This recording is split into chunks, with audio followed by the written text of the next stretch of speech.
सहनावतु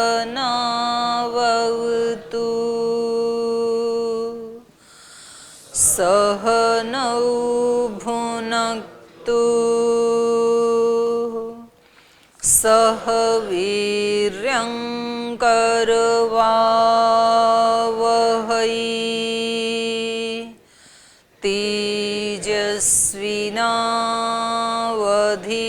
तेजस्विनावधीतमस्तु मा विद्विषावहै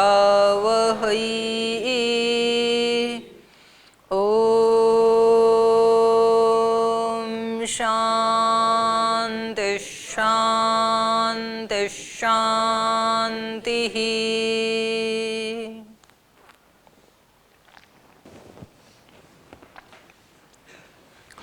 तीन प्रकार की धृति बता रहे हैं गीताकार। सात्विक धृति वो है जिससे मन, इंद्रिय, प्राण ये बिना विचलित हुए इधर उधर हिले बगैर अव्यभिचारिण्य धृत्यः, जो इधर उधर भटकने वाली धृति नहीं है, एक निष्ठ जो धृति है उसके द्वारा जो इनको धारण किया जाता है, मन की क्रियाओं को, प्राण की, इंद्रियों की, और वो धृति जो है अव्यभिचारिणी धृति वो योग से संभव है। ये कल चर्चा चल रही थी, तो इसमें आपका कोई प्रश्न है तो आप पहले पूछ लीजिए, बाद में आगे चलते हैं। फिर कोई प्रश्न है किसी का इसमें कल वाले पाठ से?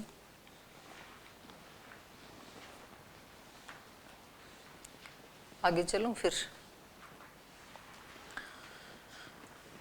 तो ये बता रहे थे कि योग से अव्यभिचारिणी धृति, धृति होती है हमारी धारण करने वाली बुद्धि का नाम धृति है। अगर हमारी धारण करने वाली बुद्धि हिलती डुलती है तो जैसे शीशे में चित्र को धारण किया जाता है और शीशा यदि हिलता डुलता रहे तो चित्र फिर ठीक से धारण नहीं हो पाएगा। वो स्थिर रहे तो चित्र हमारा साफ साफ दिखाई देता है, चीजें ठीक से दिखाई देती हैं। तो ऐसे हमें कोई भी कर्म करने के लिए निर्णय लेते समय अगर हमारी बुद्धि स्थिर नहीं है, हमारी धृति एकनिष्ठ नहीं है, अव्यभिचारिणी नहीं है, अर्थात व्यभिचारिणी है, यदि इधर उधर कभी कुछ मन में आता है कभी, तो हमें वो चीजें ठीक से दिखाई नहीं देंगी फिर, और फिर हम ठीक निर्णय भी नहीं ले पाएंगे। जब आपको अपना चित्र कांच में ठीक से दिखाई नहीं दे रहा है तो आप ये निर्णय नहीं ले पाएंगे कि चेहरे पे सब ठीक है क्या, कपड़े सब ठीक हैं क्या। वो तो तभी दिखेगा, तभी तो आप निर्णय ले पाएंगे कि अब सब ठीक है। हिलता रहे तो आपको कैसे पता लगेगा? आप कल्पना करें, जैसे जल में हमारा प्रतिबिंब गृहीत होता है, ग्रहण करता है, धारण करता है जल, और जल हिलता रहे तो फिर तो साफ दिखेगा ही नहीं, तो फिर आप निर्णय भी नहीं ले पाएंगे। क्योंकि जो हमें दिखता है कोई सुखदायी विषय या दुखदायी विषय, सुखदायी दिखे तो हम उसको प्राप्त करने के लिए प्रयास करते हैं, और दुखदायी दिखे तो उसको हटाने के लिए हम चेष्टा करते हैं। लेकिन यदि ठीक से दिखे ही नहीं तो कभी कभी उन्हीं चीजों को धारण कर लेंगे, कभी उन्हीं चीजों को हटाने की कोशिश करेंगे, तो दोनों काम चलते रहेंगे। ये होता है अव्यभिचारिणी धृति के अभाव में, अर्थात व्यभिचारिणी धृति के होते हुए। कभी वही चीजें हमें ध्यान करना, जाप करना, उपासना करना, पवित्रता से रहना, गुस्सा ना करना, नाराज ना होना, ईर्ष्या द्वेष ना करना, कभी हमें अच्छे लगते हैं इसलिए हम वो नहीं करते, कभी वो हमें अच्छे नहीं लगते तो हम वही काम कर लेते हैं। फिर जब हमें ये अच्छे नहीं लगते हैं तो हम सारे अच्छे अच्छे काम करते हैं फिर, और जब हमें ईर्ष्या द्वेष अच्छे लगते हैं तो हम उन कामों को छोड़ देते हैं, ईर्ष्या करने लगते हैं फिर। तो ये होता क्यों है ऐसे? हमारे जीवन में होता है ना, सबके जीवन में अप डाउन चलते रहते हैं। कभी थोड़े दिन कोई चीजें हम अच्छी अच्छी चीजें पकड़ के रखते हैं, फिर वो छूट जाती हैं। तो छूटती क्यों है? पहले तो आपने इसको अच्छा समझा था, तभी तो आपने शुरू किया था, फिर आज ये छूट क्यों गई? क्योंकि जो धारण करने वाली आपकी धृति थी वो कहीं डगमगा गई, वो डामाडोल हो गई। तो इसलिए इसकी बहुत बड़ी महिमा है। अगर हमारी धृति, धारण करने वाली बुद्धि सात्विक बन जाए, अविचलित हो जाए, उसी को पीछे भी बताया था, निर्वात स्थान में जलने वाले दीपक की तरह अगर चित्त हो जाए, ऐसे बोला था वहां पे, तो फिर विवेक होता है। इसी को दूसरे दूसरे अन्य शास्त्रों में कहा, वर्तमान में रहना, लिव इन प्रेजेंस। वर्तमान में कोई दुख नहीं है। दुख हमेशा या तो भविष्य का कोई विचार उठाने से आता है या भूतकाल का कोई विचार उठाने से आता है। वर्तमान बिल्कुल सुख से भरा हुआ, वर्तमान ही शाश्वत है, वर्तमान ही अमृत है। आगे पीछे मौत ने पकड़ रखा है। भूतकाल और भविष्यत काल ये मौत के पंजे में है, ये मृत्यु वही है। जो बीत गया उतनी मृत्यु हो चुकी हमारी, और आगे एक पल आने वाला पल है, उसमें हम आगे मृत्यु की तरफ बढ़ रहे हैं। वर्तमान में मृत्यु नहीं है, जीवन केवल इस क्षण में ही है, वर्तमान में ही है, आगे पीछे जीवन नहीं है। और हम भारत में तो मृत्यु का नाम ही काल है, काल, महाकाल ऐसे बोलते हैं ना, इसका काल आ गया। काल आ गया मतलब मृत्यु आ गई। तो काल टाइम के लिए भी प्रयोग किया जाता है और काल मृत्यु के लिए भी प्रयोग किया जाता है। तो समय ही मृत्यु है, समय ही मृत्यु है, मतलब हम आगे या पीछे इस समय में नहीं हैं। एक क्षण भर के लिए भी आप कभी देखेंगे ना अपने चित्त को, तो आपको एहसास होगा फिर ये क्या चल रहा है मेरे मन में। एक सिंगल सेकंड के लिए भी, सेकंड तो बड़ी हो गई, उससे भी छोटा काल, क्षण भर के लिए भी चित्त एक जगह रहता ही नहीं है, या तो आगे जाता है या तो पीछे जाता है। कोई भी विचार आता है, हम उसको कभी देखते भी नहीं है, हमें पता भी नहीं चलता है कि क्या हो रहा है। ये योगी देखते हैं तो वो उसमें संयम करते हैं एक एक क्षण में। जैसे वो सेकंड वाली सुई चल रही है, ऐसे आपका ध्यान चले आपके विचार के ऊपर और श्वास के ऊपर। उसी को महात्मा बुद्ध ने विपश्यना कहा, श्वास को देखते रहिए, ये प्रेजेंट है, ये वर्तमान है, ये निर्दोष है, ये जीवन है, यही आनंद है, यही टेंशन फ्री है, यही निर्विचार की स्थिति है। नहीं तो व्यक्ति हर पल, मतलब बहुत एक क्षण का भी, सेकंड का भी जो कई टुकड़े करें, इतने काल में भी कई सारे विचार उठाता है, आगे या पीछे ही घूमता है हमेशा। किसी से पूछे शांति कैसे मिलेगी आपको, बोले ध्यान करेंगे, समाधि लगाएंगे, अष्टांग योग का पालन करेंगे तो शांति मिलेगी। इस व्यक्ति को शांति मिलनी बड़ी मुश्किल है, क्योंकि इसने पेंडिंग कर दिया। यज्ञ करेंगे, दान करेंगे, पुण्य करेंगे तब शांति मिलेगी, भविष्य में धकेल दिया उसको। वो तो अभी है, इसी क्षण है, और उसको हम देखते नहीं है। तो ये जो धृति है, सात्विक धृति, ये बड़ी काम की चीज बता रहे हैं भगवान योगेश्वर कृष्ण। तो अर्जुन को बता रहे हैं कि तू इसमें ठहर जा, सात्विक धृति बना ले अपनी, इस पल में रह तू। आगे क्या आने वाला अगले क्षण वो तेरे हाथ में है ही नहीं, पीछे बीत गए वो तेरे हाथ में है ही नहीं, जा चुका है वो, उसको तो थोड़े पकड़ सकता है। और हम रहते हैं उन्हीं में ही, हम वर्तमान में रहते नहीं हैं, तो हमें सुख मिले कैसे, आनंद हमें मिले कहाँ से, शांति हमें मिले कहाँ से। और राजसिक क्या है, ये तो सात्विक हुई, ये योग से ही संभव है। योग यही है, योग का मतलब ही है वर्तमान में जीना। योग का मतलब ही है अभी है ईश्वर, अभी है मेरा आत्मा, अभी है मेरी शांति, अभी है पवित्रता, और मैं उसके साथ हूं अभी। बस अभी है, इसी क्षण में ही है, ये योग है। और आगे पीछे की योजना बनाना ये योग से हटना है, ये योग नहीं है। तो ये अव्यभिचारिणी धृति जो है वो सात्विक है, जो हिलती डुलती नहीं है, स्थिर है, वर्तमान में प्रतिष्ठित है। जो यया तु धर्म कामार्थान धृत्यः धारयते अर्जुन प्रसंगेन फलाकांक्षी धृति ही सा पार्थ राजसी।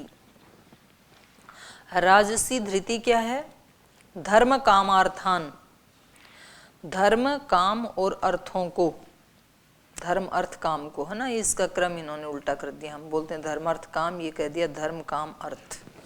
तो जिस बुद्धि के द्वारा धर्म अर्थ और काम को प्रसंगेन, संग मतलब आसक्ति और प्रसंग मतलब प्रकृष्ट आसक्ति, माने अत्यंत आसक्ति। तो प्रसंगेन माने अत्यंत आसक्ति के साथ, फल आकांक्षी ही, फल की आकांक्षा रखने वाली, या मनुष्य के लिए कहेंगे तो फलाकांक्षी व्यक्ति, फल की इच्छा रखने वाला मनुष्य अत्यंत आसक्ति के कारण जिस धृति के द्वारा यया तु धर्म काम अर्थान धारयते, जिस धृति के द्वारा यया धृत्या फलाकांक्षी ही, जिस बुद्धि के द्वारा ये फल की आकांक्षा रखने वाला प्रसंगेन अत्यंत आसक्ति पूर्व रखता है, और फल की आशा भी हल्की हल्की नहीं रखता है, अत्यंत आसक्ति, ऐसा ही होना चाहिए। तो प्रसंगेन फलाकांक्षी यया धृत्या धर्म काम अर्थान धारयते, या तो धर्म को धारण करता है, कामनाओं को धारण करता है, अर्थों को धारण करता है, जिसके द्वारा वो धृति राजसी है। तो कैसे धारण करता है इनको, धर्म को, अर्थ को और काम को? नहीं, वैसे पूछ रही हूँ प्रैक्टिकल लाइफ में। धर्म के लिए कई बार व्यक्ति खर्च करता है, कुछ दान पुण्य करता है, किसी को खाना खिलाता है, कहीं कोई गौशाला में दान देता है, कहीं पर्ची कटवाता है, कुछ तो करता है, लेकिन उसके पीछे फल की आकांक्षा होती है, और अत्यंत आसक्ति पूर्वक आकांक्षा होती है कि हम ऐसा करें तो हमें पुण्य मिलेगा, या तो लोक में किसी को दिखाना चाहता है कि दूसरे लोगों को प्रेरणा मिले, बोल जी हमने तो इसलिए यहाँ दान दिया था कि दूसरों को भी प्रेरणा मिले। मतलब अपने लिए नहीं किया, दूसरों को दिखाने के लिए कि दूसरे भी दान दें, इसलिए हमने दान दे दिया। या फिर व्यक्ति कहता है कि यहाँ तो हम किसी को नहीं दिखाना या बताना चाहते, पर हम ये चाहते हैं कि जो करता है सो भरता है, तो अच्छा करेंगे तो आगे अच्छा ही मिलेगा। तो ये भी फल की ही इच्छा है, आगे के लिए इंतजाम कर रहा है, अभी वाला तो मिल गया। तो ये फल की अत्यंत आकांक्षा के कारण, आसक्ति के कारण कर लेता है ये। तो ये जो करवाती है जो बुद्धि, ये कैसी बुद्धि है? धृति है, राजसी है। ये कार्य तो अच्छा है लेकिन फल की आकांक्षा है, तो बांध लेंगे ना फिर। तो इसी कर्म से छूट भी तो सकते थे, लेकिन फिर भी इंतजाम कर लिया कि नहीं स्वर्ग में जाएंगे हम, तो इसलिए धर्म करता है व्यक्ति। तो बहुत सारे धर्म के कार्य तो इसीलिए करता है व्यक्ति। सेवा भी एक धर्म है, तो सेवा करेंगे तो हमें पुण्य मिलेगा, सेवा करेंगे तो हमारा अंतःकरण शुद्ध होगा, सेवा करेंगे तो हमें मोक्ष मिलेगा, सेवा करेंगे तो दूसरे लोगों को भी प्रेरणा मिलेगी। इस तरह से कुछ कोई कामना रख करके, और वो कामना तो सामान्य व्यक्ति की कामना से भी ज्यादा खतरनाक होती है। इसलिए अज्ञानी व्यक्ति को समझाना थोड़ा सरल होता है, लेकिन ज्ञानी को समझाना लगभग असंभव होता है। समझाया नहीं जा सकता ज्ञानी को। ज्ञानी मतलब जिसके पास सूचनाएं हैं जो वैसे अनुभौतिक ज्ञान है उसको तो समझाने की जरूरत ही नहीं है, लेकिन जिसने ये बातें सुन ली हैं, विशेष करके पतंजलि योगपीठ में रहने वाले ब्रह्मचारी और सन्यासियों को, जिन्होंने आते ही मोक्ष के नीचे की बात सीखी ही नहीं। छोटे छोटे बच्चे हैं ना, उनसे भी पूछें तो मोक्ष की बात करते हैं, मतलब वो धरती पे जीने की बात नहीं करते हैं। उनको समझाना बड़ा मुश्किल है। फिर कोई बिल्कुल अज्ञानी है तो उसको समझाया जा सकता है, वो मान लेगा बेचारे, क्योंकि उसके मन में कम से कम ये है कि मैं तो कुछ जानता नहीं हूँ। एक वो हुए हैं पाश्चात्य दार्शनिक सुकरात, सोक्रेटिस नाम सुना है? हाँ, सोक्रेटिस तो बहुत विद्वान व्यक्ति था अपने समय का, प्लेटो के गुरु थे ये। तो उसको लोग कहते थे कि आप सबसे इस धरती पे सबसे ज्यादा विद्वान हैं। ऐसे ही घूमता रहता था नंगे पैर, एक चोगा सा पहन के, वाद विवाद में बहुत रुचि रखता था। वाद विवाद मतलब सार्थक वाद विवाद, लड़ाई झगड़े वाला नहीं। तो वो बताता था ये सब अनित्य है, उसकी उपासना करो नित्य की। और वहाँ रहते हुए बहुत सदाचारी और निरामिष भोजी संयमी व्यक्ति था, मतलब ऋषि तुल्य व्यक्ति था। तो लोग उसको कहते थे कि आप बहुत ज्ञानी हैं। तो वो कहता था कि मुझे खुशी है कम से कम इस बात की कि आप लोगों ने मुझे मतलब ज्ञानी कहा, तो जो नहीं जानता है कुछ भी उसको आप ज्ञानी कह रहे हैं, इसलिए मुझे आपके इस ज्ञान के ऊपर हंसी आ रही है। मतलब आपको ये ज्ञान है, जो कुछ भी नहीं जानता है उसको आप ज्ञानी कह रहे हैं। तो दूसरे लोग खुद को तो नहीं जानते, दूसरों को जान लेते हैं, ये अज्ञानी है, ये ज्ञानी है, और फिर उनको टैग कर देते हैं, ये ऐसा है, ये ऐसा, खुद को नहीं जानते हैं वो। तो बोले कम से कम मेरे को इतना संतोष है कि मैं तो इतना अज्ञानी नहीं हूँ, खुद को भी नहीं जानता हूँ, मैं तो इतना अज्ञानी हूँ, और आप कम से कम इतने ज्ञानी हैं कि आप मेरे को भी जानते हैं। है? विचित्र है।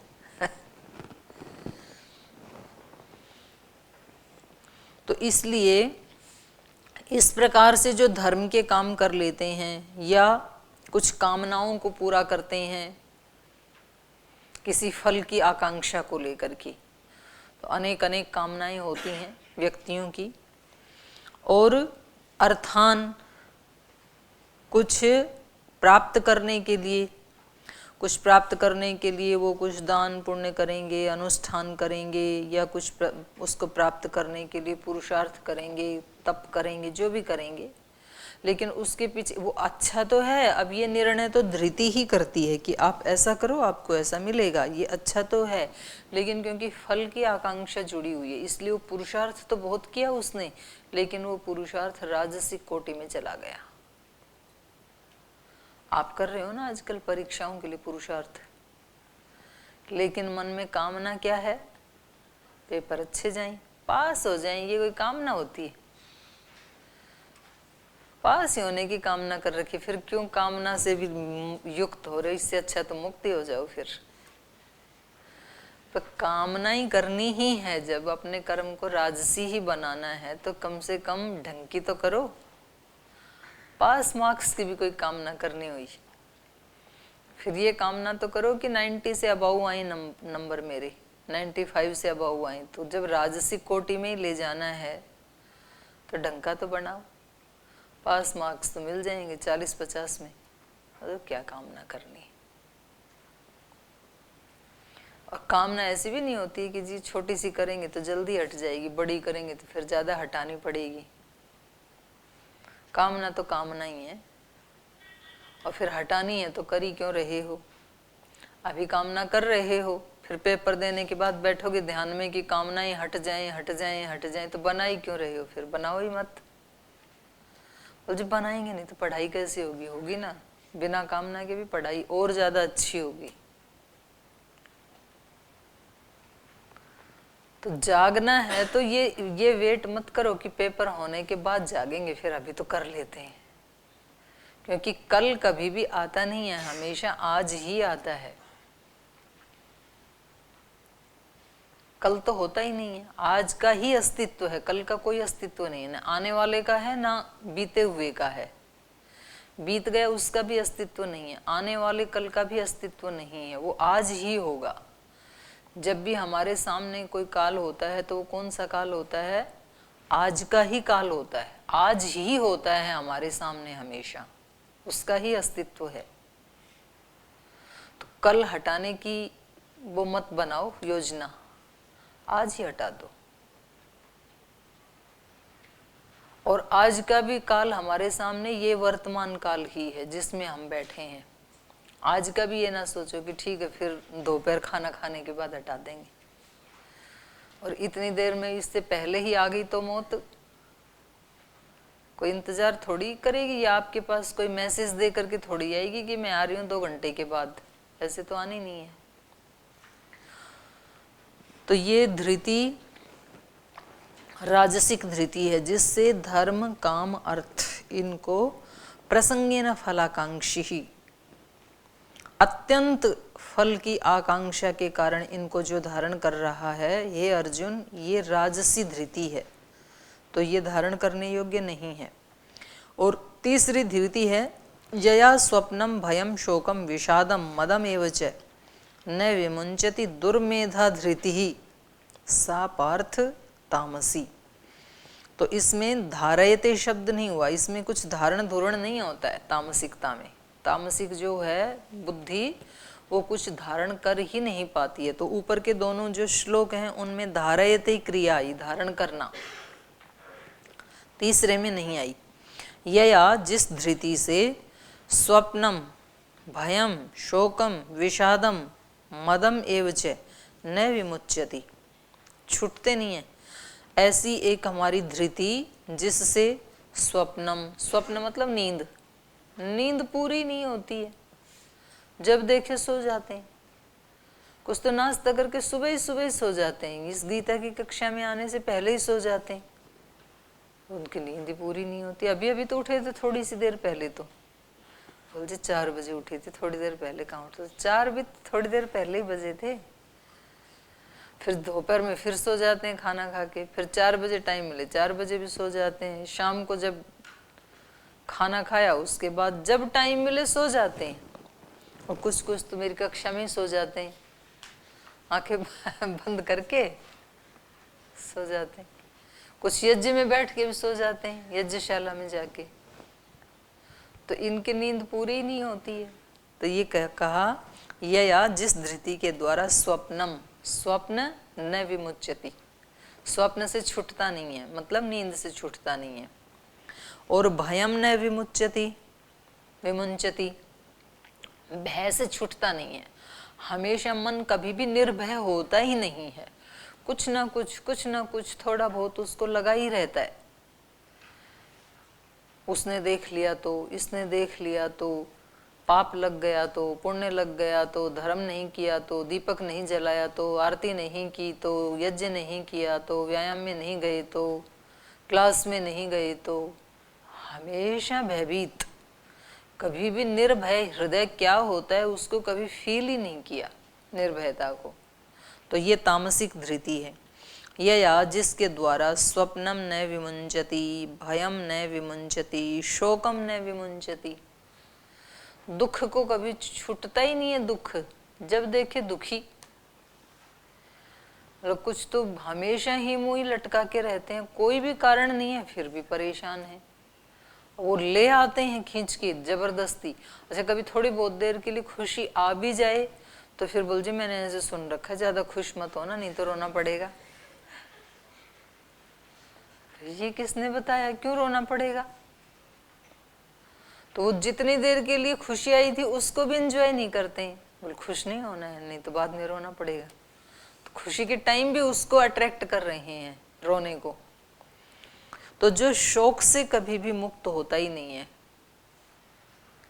जिसको ये टेंडेंसी बन जाती है ना परेशान रहने की, वो फिर हमेशा ही कोई ना कोई शिकायत उसके मन में बनी ही रहती है।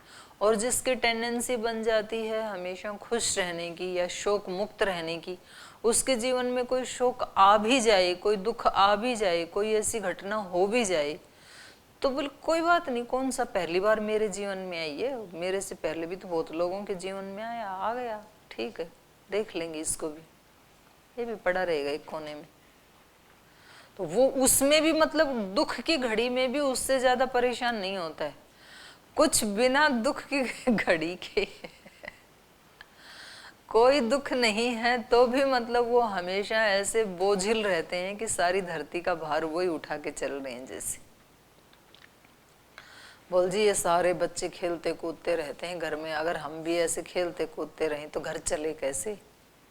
तो मतलब जैसे तेरे शौक नहीं चला रखा है घर को,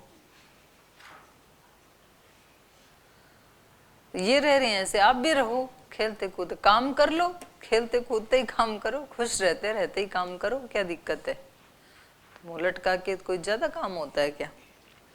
शोकम विषादम मदम एवच, जो शोक को नहीं छोड़ती है, जो मद को, मद मतलब घमंड, घमंड होता है व्यक्ति को, मेरे से ही हो रहा है, मैं एक दिन ऐसे ना करूं तो कैसे चले, मैं एक दिन यज्ञ में ना हूं तो यज्ञ कैसे हो, मैं एक दिन क्लास में ना हूं तो क्लास कैसे हो, मैं एक दिन खाने के लिए रसोई में ना जाऊं तो किचन में काम कैसे हो, मैं खेत में ना जाऊं तो खेत कैसे चले, मैं दुकान पे ना जाऊं तो दुकान कैसे चले, मैं फैक्ट्री में ना जाऊं तो फैक्ट्री कैसे चले।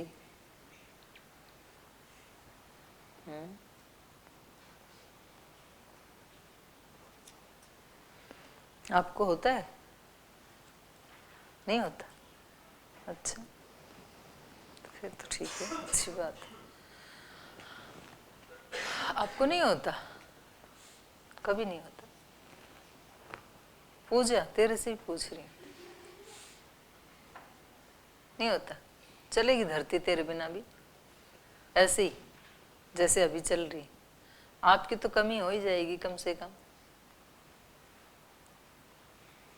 चलेगा संसार? नहीं, फिर आप चली जाओगी तो आप वाली कमी तो हो जाएगी ना, इतनी मात्रा में तो सृष्टि बिगड़ ही जाएगी कम से कम।